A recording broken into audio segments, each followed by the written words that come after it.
तो देखिए current affairs में बहुत सारी ऐसी चीज़ें होती हैं जो सिग्निफिकेंट बहुत रखती हैं हमारे लिए। इसमें चेंजेस होते हैं, जैसे जो हमारे नेबरिंग नेशंस हैं वो हमारे लिए बहुत सारा बदलाव लाते हैं।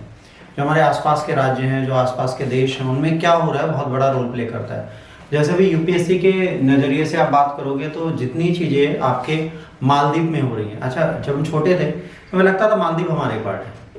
जनरली मालदीव ऐसा लगता है जैसे पड़ोस है, एकदम लगता था फैमिलियर, बड़ा सुनने में अच्छा लगता था।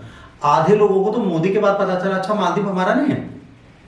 मतलब लिटरली बता रहा हूँ, जो यूपीएससी या अदर कंपटीशन की तैयारी, उन्हें यही नहीं पता मालदीव है कहाँ, मालदीव कैसा दिखता है, मालदीव में क्या बवाल है। बट आज ऑलमोस्ट पूरी की पूरी यूथ, हर एक बंदे को पता चल चुका है मालदीव में कौन से इश्यूज चल रहे हैं और उसका क्या बेसिक कारण। वैसे ही अगर नेपाल की बात करें, ठीक है, श्रीलंका की बात करें, बांग्लादेश की बात करें, म्यांमार की बात करें, मालदीव की बात करें, इन सब के आसपास चाइना का इंटरफेरेंस बहुत सटीक है। तो चाइना कहीं ना कहीं आपको पता है नेपाल में भी पहुंचा हुआ। जैसे नेपाल में भी आज की डेट में क्या हो रहा था, ओली साहब जब बैठे थे तो चाइना के फेवर में वो भी बोल रहे थे, है ना, इंडिया से कह रहे थे अपनी फ्रेंडशिप ट्रीटी को चेंज करिए।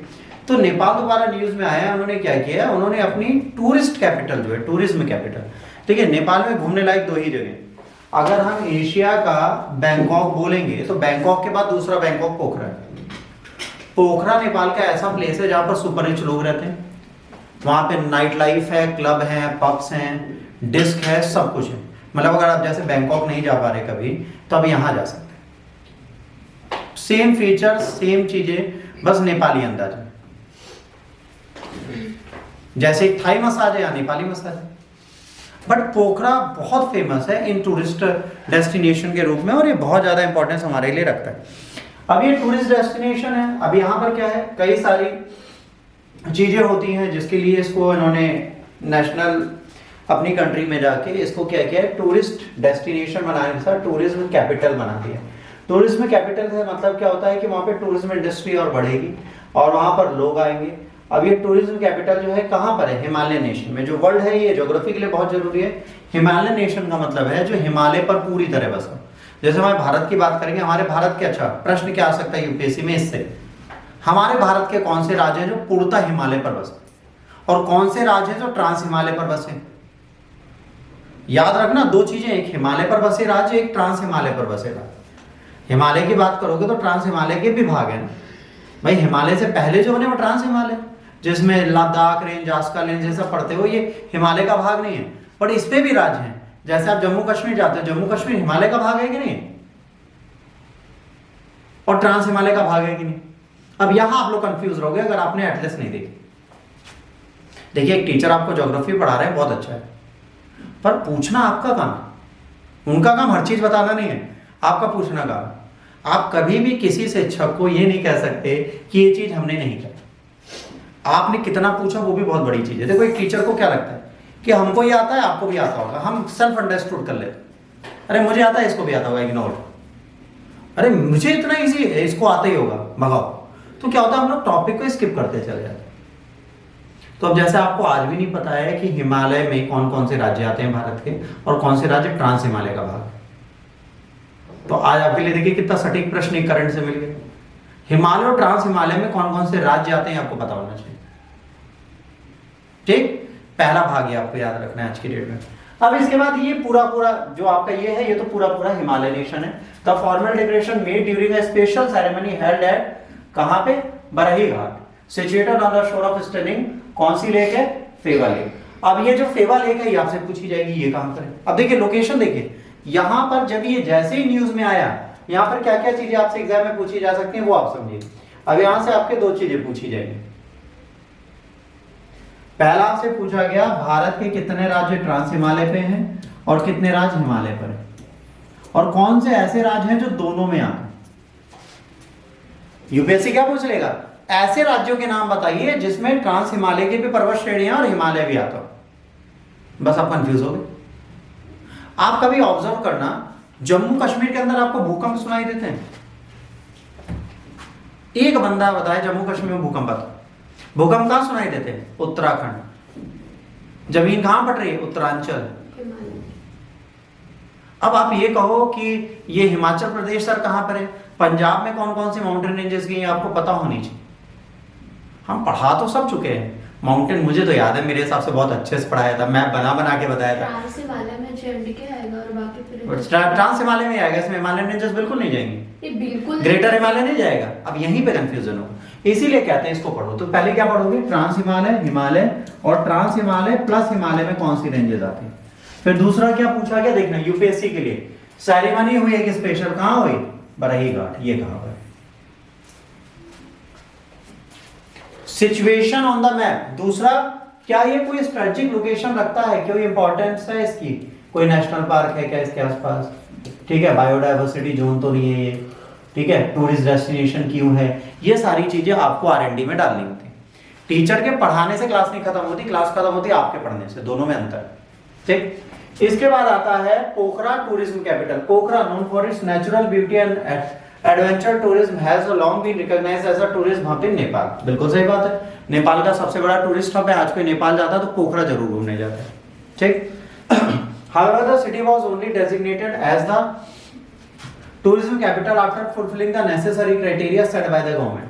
अब यहां पर एक और क्वेश्चन इन्होंने डाल दिया कि भाई किसी भी शहर को हम टूरिज्म कैपिटल तब बनाएंगे जब वो सर्टेन क्राइटेरिया फॉलो करेंगे। अब आपको सर क्राइटेरिया क्या है, हम नेपाल में रहते नहीं, हमें क्राइटेरिया से मतलब नहीं। क्या आप हटा सकते हो वो समझो, क्राइटेरिया से हमें कोई मतलब नहीं, ठीक।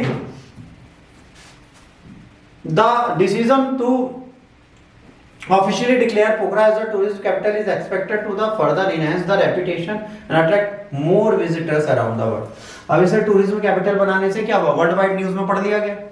अब लोगों के दिमाग में पोखरा चढ़ गया है, क्या ये, जिसको नहीं पता था तो उसको भी पता चल रहा है पोखरा। जैसे आपने नेपाल में काठमांडू सुना था आज तक, यूपीएससी एस्पिरेंट, आज आप पोखरा भी सुन रहे हो। अगर कभी किस्मत अच्छी रही और आपको नेपाल में घूमने का मौका मिला तो आप पोखरा एक बार जरूर जाओगे। सर ने बड़ी तारीफ की थी, चलो पोखरा घूम के आते, जाओगे ना, क्योंकि आज पोखरा सुन लिया।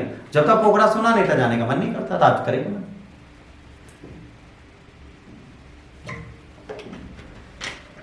देखिए जो आप लोगों को परम पूजनीय शिक्षक महोदय पढ़ाते हैं सारे, सब बीमार रहे,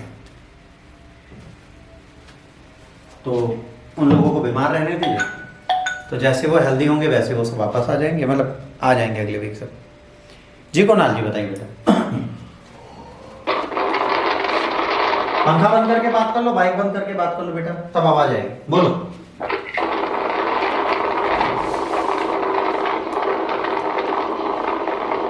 बेटा हवा बंद कर दो प्लीज, हमको ठंडी लग जाएगी। कुणाल बोलो भाई, माइक हटा के बोलो, स्पीकर हटा के बोलो, हेडफोन हटा के बोलो, शायद आवाज आ जाए।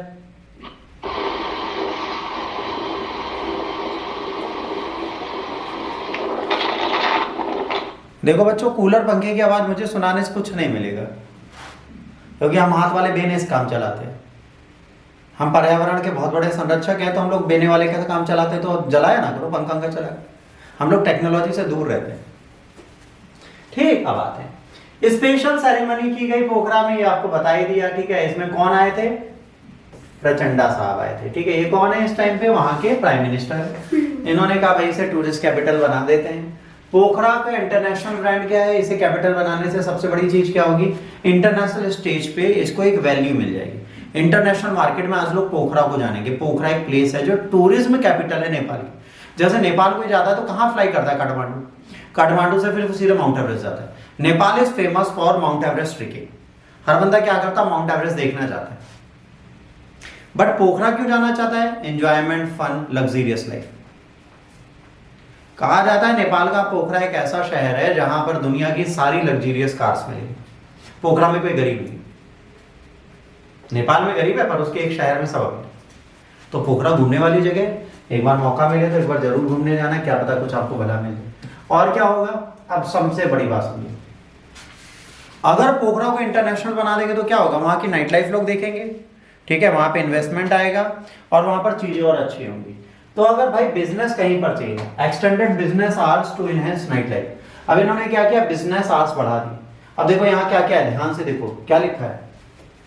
दो चीजें हैं जो लोगों को अट्रैक्ट करेंगे, बाकी सब तो इसलिए लिखा है ताकि लोग समझ लें कि शायद ये भी हो, है ना। कायदे से दो ही चीजें इनको अट्रैक्ट कर रही हैं, पहला कर रहा है ये और दूसरा कर रहा है ये, बाकी सब कूड़ा लिखा है। ये दोनों चीजें हैं इसलिए लोग वहां जा रहे हैं। और यही बैंकॉक में भी है, इसीलिए वहां लोग जाते हैं। आपको क्या मिलना चाहिए? दारू पीने को मिलनी चाहिए और बढ़िया बॉडी मसाज मिलनी चाहिए, वरना कोई नहीं जाता। भारतीय टूरिस्ट अगर जाएंगे, माननीय राहुल गांधी जी जो कभी हमारे प्रधानमंत्री बन सकते हैं, पहली बार जब मोदी के हाथों हारे तो आत्ममंथन करने कहां गए? बैंकॉक। मतलब वो संसद में 3 महीने कांग्रेस ढूंढे गए कहां भाई साहब? भाई साहब बैंकॉक। फिर आके बोले मैंने आत्ममंथन किया 3 महीने बैंकॉक में बैठा, मुझे एहसास हुआ मैं हारा गया। तो भारतीय आत्ममंथन करने ऐसी जगह पर जाते हैं, हिमालय की चोटी पर भी बार चाहिए हमें। तो यहां पर क्या है? बार है, रेस्टोरेंट है, ग्रोसरी स्टोर्स है, स्नैक शॉप है। और कहां पर है? लेक साइड, ठीक है। और वो कहां पर है? पृथ्वी चौक पे। कौन सा एरिया वहां का फेमस? पृथ्वी चौक, ठीक है। और महेंद्रपौर और चिपली डूंगा पोखरा में जो ऑपरेट करेंगे रात को 1 बजे तक भाई साहब। नाइट लाइफ ही का तो कल्चर है। देखो इंडिया से जब आप कभी बैंकॉक घूमने जाओ, कभी आपको मौका मिले, तो वहां कई ऐसे क्लब है जहां लिखा है इंडियंस आर नॉट अलाउड। सोचिए हम भारतीयों की कितनी इज्जत है, बैंकॉक में भी लिखा है कई क्लबों में इंडियंस आर नॉट अलाउड, क्योंकि वहां पे हम जज्बात खो देते हैं। स्ट्रिप क्लब होते हैं, हम नाचने लगते हैं। उन्होंने कहा भाई साहब बैठ जाओ, कह रहे हम तो उज्जट बदतमीज है, हम नहीं बैठे। तो वहां लिख दिया लिटरली आप नहीं आ सकते, if you are Indian you are not allowed. और किसने इज्जत बनाई? जो गए हैं टूरिस्ट नॉर्मल बनवाई। एक सोफिस्टिकेटेड इंडियन भी जाए उसको भी नहीं जाने देते, sir you are not allowed. ये इज्जत हमने बनाई। तो क्या करोगे? जीवन है। हम लोगों को नाइट लाइफ इंडिया में मिलती नहीं है। अरे मिलती क्यों नहीं है? आप लखनऊ में जाइए, कहाँ हम लोग गए थे बेटा? कौन सी गली? चटोरी गली। हाँ 11-12 बजे, 2 बजे तक, 2:30 बजे तक तो चलती है। खाओ पियो मौज करो। अभी गर्मी आ रही है, 2-2 बजे तक तुम्हें चटोरी गली में खाना मिलेगा। और थोड़ा लेट करना है, आप हजरतगंज चले जाओ, रोवर्स खुला ही रहेगा हमेशा। कुछ चीजें हैं लखनऊ में भी एक्सप्लोर करने के बाद लोग करते नहीं। अब ये कहो यहाँ क्लब पब मिल जाए, वो स्टैंडर्ड है, क्योंकि यहाँ नाचने वाले भी हो, बस ये कर पाता है, डांसर भी तो नहीं कोई प्रोफेशनल। अब पोखरा का टूरिज्म पोटेंशियल क्या है, ध्यान से समझना। ये ज्योग्राफिकल रूप है, ये जो है ना, ये ज्योग्राफिकल सेगमेंट है, और ये आपसे एग्जाम में पूछा जाता है। पोखरा कितने एल्टीट्यूड में है? 827 मीटर, ठीक। कहां से? सी लेवल से। और यहां पर नेचुरल ब्यूटीज बहुत सारे। सिटी ऑफर्स क्या करती है? Annapurna mountain ranges. कौन सी माउंटेन रेंज है यहां पर? अन्नपूर्णा। ये एग्जाम से रिलेटेड है। ऊपर वाला इसका बार आपके पर्सनल लाइफ से रिलेटेड है, बड़े एग्जाम से रिलेटेड। एग्जाम से रिलेटेड चीजें भी पढ़नी पड़ेगी ना, तो एग्जाम से रिलेटेड पढ़ लेते हैं, ठीक। तो कहां पर है? 827 मीटर या 2713 फीट ऊपर है। और यहां पर बहुत सुंदर नेचुरल ब्यूटी है, ब्यूटी भी है, but we are focusing on natural beauty, okay. उसके बाद यहां पर अन्नपूर्णा माउंटेन रेंज है, जो बहुत इंपॉर्टेंट रेंज है। इसके साथ आइकॉनिक क्या है? ये क्या लिखा है? मच्चा पुचेरे, है ना, मच्चा पुचेरे, ठीक है, पीक है। ये क्या है? मच्चा पुचेरे पीक है। देखो लिख लो, अभी फिर पढ़ने में टाइम लगेगा, तो मच्चा पुचेरे लिख लो, काम खत्म। मच्चा पुचेरे पीक भी यहां पर पाई गई है। अब क्या इंपॉर्टेंस है? पोखरा में बहुत सारी क्या है? लेक्स हैं। अच्छा यहां पे एक क्वेश्चन हो रहा है, दुनिया में सबसे ज्यादा लेक किस देश में पाई जाती है? Country of lakes. सबसे ज्यादा लेक है उस कंट्री में, सिर्फ लेक ही लेक है, झीले झीली है, झीली झील, और यूरोपियन कंट्री है। इतना हिंट कर दो। World's maximum number of lakes किस कंट्री में है, या बताएं। कमेंट बॉक्स में लिखो, मैसेज बॉक्स में लिखो, मुझे पर्सनली टेक्स्ट करो, आई वोंट माइंड, बस आंसर आना चाहिए। अरे गुड आफ्टरनून, नमस्ते, राधे राधे, जय श्री राम, ये सब नहीं, आंसर चाहिए। ये सब मैंने बोल दिया एक बार। स्क्रीन सही दिख रही है? अच्छा अनमोल, अनमोल बेटा आपकी ब्लैक स्क्रीन हो सकती है, कोई दिक्कत नहीं। थोड़ा पाउडर लगा लो, व्हाइट हटे। पोखरा जो है होम है कई सारे तालाबों का, लेकों को क्या बोलते हैं? झीलों, लेक को, हाँ झीलों का, जिसमें एक है पहवा लेक, एक है बेगनास लेक, एक है रूप लेक। ये तीनों जरा लिख लिए। 3 लेक बड़ी इंपॉर्टेंट है इनकी, ये तीनों याद रखना। यहां पर क्या होता है? सबसे important favourite work, sight seeing. हम क्यों जाते हैं लेक के किनारे? सुंदरता देखने, ठीक। और क्या करने जाते हैं? मछली पकड़ने। और क्या करना चाहते हैं? नौका विहार करने, बोटिंग करने जाते हैं, मच्छी पकड़ने जाते हैं और दर्शन करने जाते हैं, साइट सी, सौंदर्य दर्शन। अब सौंदर्य दर्शन का मतलब आप सबको पता है क्या होता है। एक माउंटेन पे आप क्या देखने जाते हो? हरियाली, बर्फ, चारों तरफ फैला क्षितिज तक टेढ़ा मेढ़ा पहाड़, वही देखने जाते हैं। ठीक, ये देखने जाते हैं। इसके बाद in addition natural attraction, Pokhara is popular hub for adventurous tourism. Adventurous tourism में क्या होता है, ध्यान से देखना। यहां पर क्या होगा? ट्रेकिंग, ठीक है, paragliding, bungee jumping, white water rafting, ये 4 गेम होते हैं यहाँ पे। कौन कौन से हो रहे हैं, ध्यान से देखिए।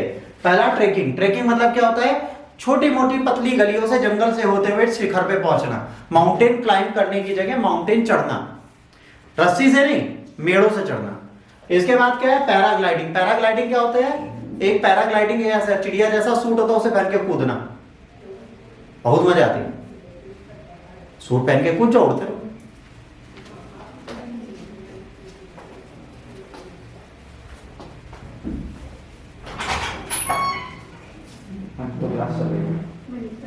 हाँ, पेपर सर के साथ नहीं, माधे के बेस में ग्राउंड फ्लोर, बस आ रहा हूँ।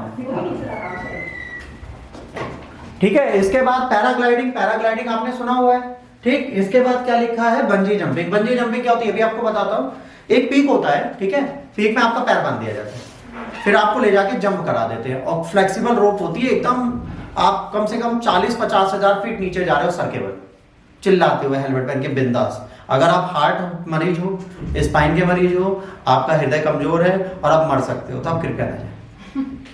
But if you are preparing for UPSC और आप आईएएस बनोगे, तो सबसे पहली स्पोर्ट्स एक्टिविटी जो आपसे कराई जाएगी वो सारी कराई जाएंगी जितनी यहाँ लिखी है, और एक कंपलसरी आपके लिए।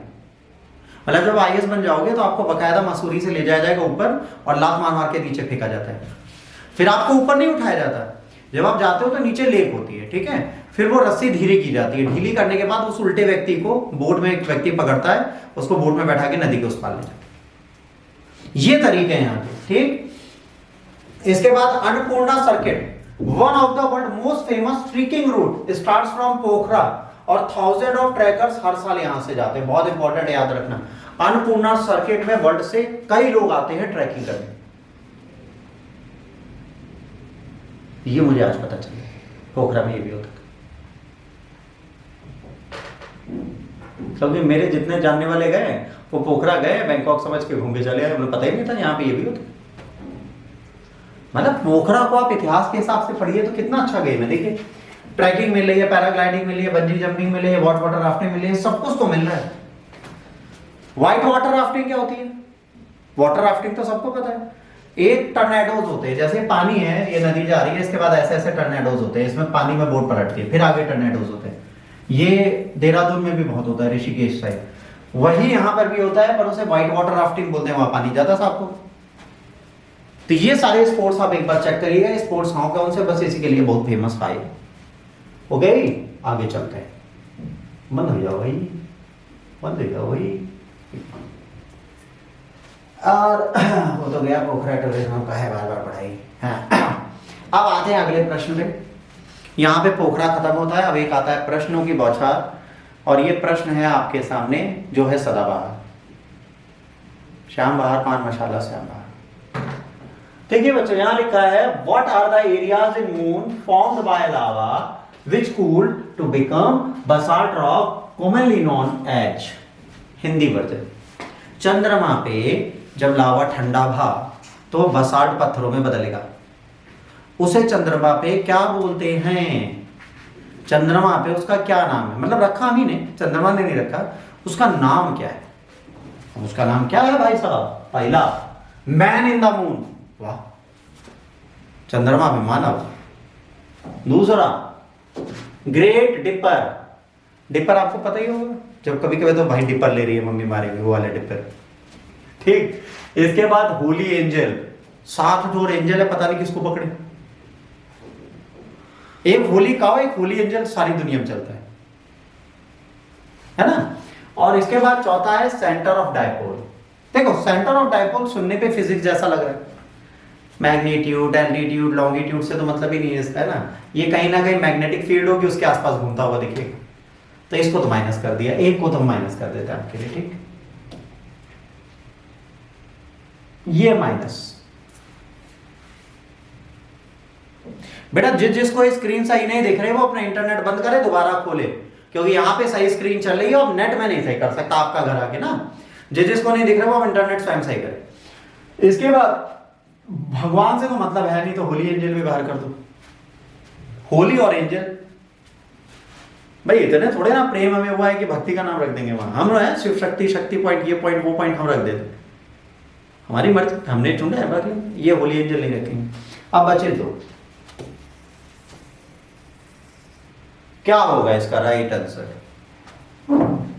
आप नहीं बताएंगे मैम, आप बताएं। फर्स्ट एक काहे? ग्रेट पेपर लग रहा है। क्यों, तो मन में आया क्या कि आदमी हुई है? काहे को ये तुम्हें लगा, और तुम्हें डिपर डिपर क्यों लगा? तुम दोनों बताओ। ऑनलाइन वालों, ग्रेट डिपर, अजय परिहार कह रहे हैं सर ग्रेट डिपर होगा। हाँ तुम बताओ।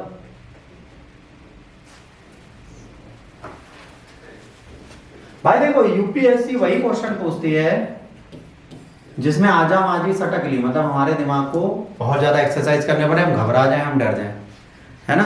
तो इसका रियल आंसर है मैन इन द मून। तुझे नाम कितना सुंदर रखा है।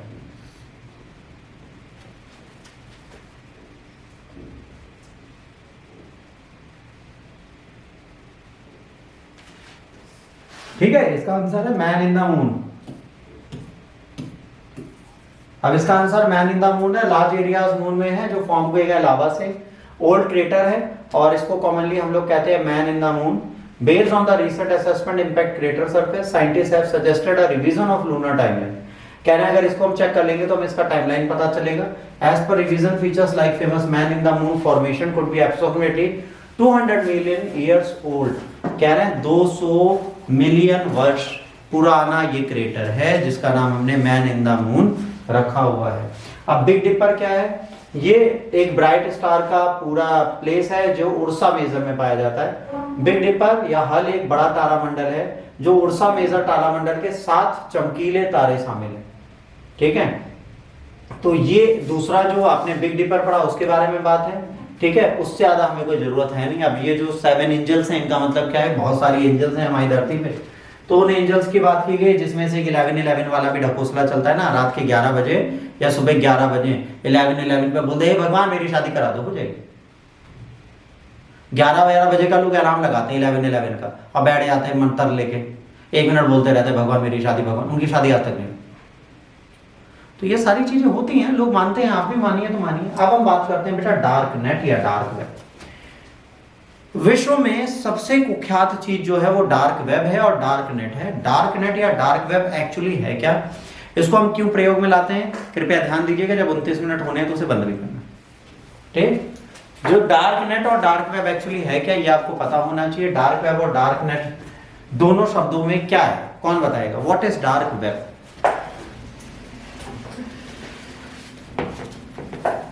बताओ।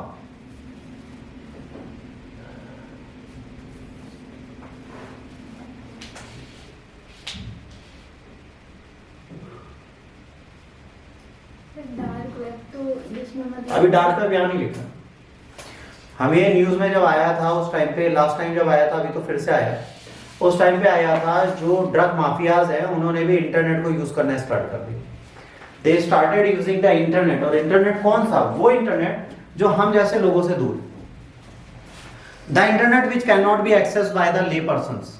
और उसमें बहुत क्रूशियल जानकारी होती है, लीगल इलीगल दोनों पर्पस के लिए यूज होता है। जैसे डार्क वेब को हम भी यूज करते हैं अपने रॉ के लिए, ठीक है, अपने स्पेशल एजेंट्स के लिए, और डार्क वेब को क्रिमिनल्स भी यूज करते हैं। तो डार्क वेब बहुत बड़ा इशू बन जाता है वर्ल्ड वाइड। तो डार्क वेब है क्या? Dark net also referred as the dark web, और dark net is a maze of the secret website which can be access only through encrypted channels. अब समझ लो, जब आप खोलोगे तो क्या निकलेगा? आज ही करिए मुझसे दोस्ती 500 रुपए में मात्र, मेरा नाम लेला, मेरा नाम छैला। अब वो बाहर से दिख रही है साइट, आपने बंद कर दी। वो टेररिस्ट को पता है और हमारी सरकार को पता है कि हमारी डार्क वेब, उसके अंदर उन्होंने इंटरप्टेड मैसेज डाल रखे हैं। वो इंक्रिप्टेड मैसेज से आपको सारी डिटेल मिल जाती है। अगर आप उनको रीड करोगे तो उसमें लिखा होगा 2:30 बजे की बात है, तो 2:30 बजे मतलब वो कोड ब्रेकअप करेंगे, उससे देखेंगे कि हाँ ये क्या मैसेज डाल रहे हैं, तो ये सारी चीजें वहीं जाती है। जैसे एक पिक्चर आई थी, शायद आपने अभी नहीं देखी होगी, फ्रीलांसर। फ्रीलांसर मूवी देखी आपने? फ्रीलांसर एक वेब सीरीज है, हॉटस्टार पे चल रही है। वो जो महादेव बने थे वो आए हैं इसमें, जो सुंदर वाले महादेव बने थे मोनी रॉय के साथ, वो वाले महादेव इसमें आए हैं। और उनकी ये वेब सीरीज है, उसमें यही दिखाया गया है कि जब लड़कियों की स्मगलिंग इस्लाम में कराई जाती थी, मतलब इस्लामी लड़कियों की शादी करा के उनको फिर सीरिया भेज दिया जाता था, ठीक है। तो उसमें उसने यही किया। डार्क वेब कैसे यूज करता है? रेगुलर साइट में कोडिंग से बात करना, जो दुनिया में कोई नहीं पकड़ सकता। ये सारे काम आज भी होते हैं। अब इससे क्या होता है, स्पेशलाइज्ड वेब ब्राउजर होते हैं जो इन साइट्स को एक्सेस कर सकते हैं, जिनको इसके बारे में सारी जानकारी, वही इन चीजों को समझ पाएंगे। ये इंटरनेट एक्टिविटीज को क्या करता है, गोपनीय रखता है, और ये हेल्पफुल होता है दोनों चीजों के लिए, लीगल और इलीगल दोनों तरीके का कार्य हो गया आप डार्क वेब के माध्यम से कर सकते हैं। हाउ इट ऑपरेटेड, ठीक है। The dark web operates in secrecy using Onion Router, the Onion Router, TOR. TOR is a free open source software for enabling anonymous communication. ये क्या करता है, आपको कई सारी anonymous communications देता है, कई अलग अलग तरीके की बातें करने को कहता है। It is an internet based system to prevent, है ना, eavesdropping and the traffic analysis attacks. अब यहाँ पर क्या होता है, पहली चीज ट्रैफिक एनालिसिस नहीं, तो भाई कोई देखता नहीं यहाँ कौन जा रहा है क्या कर रहा है। एक्सपर्ट्स कहते हैं डार्क नेट जो है वो स्पेशलाइज्ड वेब ब्राउजर होते हैं, जैसे टोर है आपका, ज्यादा ओनियन राउटर है ना, फ्री नेट है, I2P है, ट्रेल्स टू सर्फ है। ये कुछ ऐसे फीचर्स हैं जिनके थ्रू आप डार्क वेब को एक्सेस कर सकते हैं। हम अपने नॉर्मल इंटरनेट से इसको एक्सेस नहीं कर सकते, जो हमारे पास है आईपी एड्रेस, इससे डार्क वेब एक्सेस नहीं होगा, उसके तरीके अलग है ना। प्राइवेसी सेंट्रिक होता है, इसमें क्या होता है, इसको आप ट्रेस नहीं कर सकते ना, इसमें आईपी एड्रेस देख सकते हैं। अब एक क्वेश्चन आपसे यूपीएससी में पूछा गया था, what is dark web and deep web? दिमाग में भरो, डार्क वेब और डीप वेब में क्या अंतर है? क्या अंतर है बताओ, सोते रहो, बताओ बच्चों, सो नहीं। Both dark and deep web share one thing in common, neither can be found in search engine result. ये दोनों सर्च इंजन में मिलेंगे नहीं। आपने क्या ढूंढा, कोई भी आपके लैपटॉप खोले आपको वो दिखेगा नहीं, क्या आपने ढूंढा, पहली चीज। दूसरी डिफरेंस बिटवीन दो है क्या, deep web pages can be accessed by anyone with the standard web browser who knows the URL. Deep web क्या होता है, अगर आपको यूआरएल पता है तो आप किसी भी इंटरनेट पेज से उसको एक्सेस कर सकते हो, बट डार्क वेब को नहीं कर सकते, उसके लिए सॉफ्टवेयर और कीज चाहिए। अगर वो नहीं है तो आप इनका एक्सेस नहीं ले सकते। तो इसके लिए आपको सॉफ्टवेयर क्या चाहिए, आपके पास एक करेक्ट डिक्रिप्शन होना चाहिए, एक सॉफ्टवेयर होना चाहिए, इसके बिना आप इसको एक्सेस नहीं कर सकते। What are the use of dark net? Dark net को हम कई जगह यूज कर सकते हैं, ठीक है। और इस समय हम इसे कहाँ यूज कर रहे हैं, इसके बारे में हमने आपसे बात करने के लिए इसकी बात की थी। इसको डार्क वेब को अभी हम रेगुलेट नहीं कर सकते, ठीक है। इंडिया कोशिश कर रही है। अगर जैसे यहाँ पर बात की जाए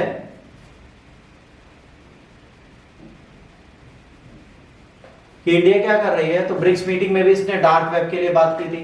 56 DGP IGP conference UP police headquarter Lucknow में हुई थी, इसमें भी इन्होंने कोशिश की थी कि इस डार्क वेब को कैसे रेगुलेट किया जा सकता है। बट सबसे बड़ी बात पता है कि आज की डेट में जैसे हमारी कंट्री में जो पुलिस वाले हैं उनके पास तुम जाओ कि सर क्या मेरा ऑनलाइन फ्रॉड हो गया, पुलिस वालों को खुद नहीं पता फ्रॉड क्या होता है, वो कहेंगे भाई साहब साइबर सिक्योरिटी सेल चले। अब साइबर सेल जाना और वहां पे बर्डन लेना, हर एक ऑफिसर को आपको ट्रेन करना है, जो आप नहीं कर पाए, उनको कंप्यूटर चलाना नहीं आता आज भी। तो कहीं ना कहीं तो चैलेंजेस हैं हमारी पुलिस के साथ आज भी, हम इंटरनेशनल पुलिस नहीं है। अब ये क्यों आया, क्योंकि एक आया है इंडिया में जुलाई 21 2023 को आया था, ओरिजिनल इशू डेट थी इसकी, और ये आज भी चल रहा है, जिसका नाम है अकीरा रैंसमवेयर। कौन सा रैंसमवेयर आया था, अकीरा रैंसमवेयर। और अकीरा रैंसमवेयर में क्या होता था, वो विन फाइल या पीसी हंटर के टाइप से एक फाइल आपको भेजते थे, जिससे आपका जितना लैपटॉप पे पर्सनल डेटा था वो कॉपी कर लेते थे, फिर आपसे रैंसमवेयर बोलते थे। रैंसमवेयर का मतलब होता है मैं तुम्हारा डेटा तुम्हें दूंगा पर उसके बदले तुम मुझे पैसा दो, उसको बोलते हैं रैंसमवेयर। रैंसम का मतलब होता है मनी, वेयर मतलब अटैक, तो हम अटैक फॉर मनी। अब वो कहते हैं नहीं देंगे तो कहते हैं तुम्हारी सारी चीजें डार्क वेब पे पब्लिक कर देंगे। अब उन्होंने ये नहीं कहा ओपन वेब पे करेंगे, समझना अंतर क्या है। ओपन वेब पे करेंगे आईपी एड्रेस से जेल चले जाएंगे, डार्क वेब पे जितने टेररिस्ट बैठे हैं, जितने इलीगल एक्टिविटीज, उनके सामने आपकी सारी फोटोज, आपकी पर्सनल डिटेल पहुंच गई, they can misuse your details. इन्होंने क्या धमकी दी, मैं डार्क वेब पे पब्लिक कर दूंगा। और डार्क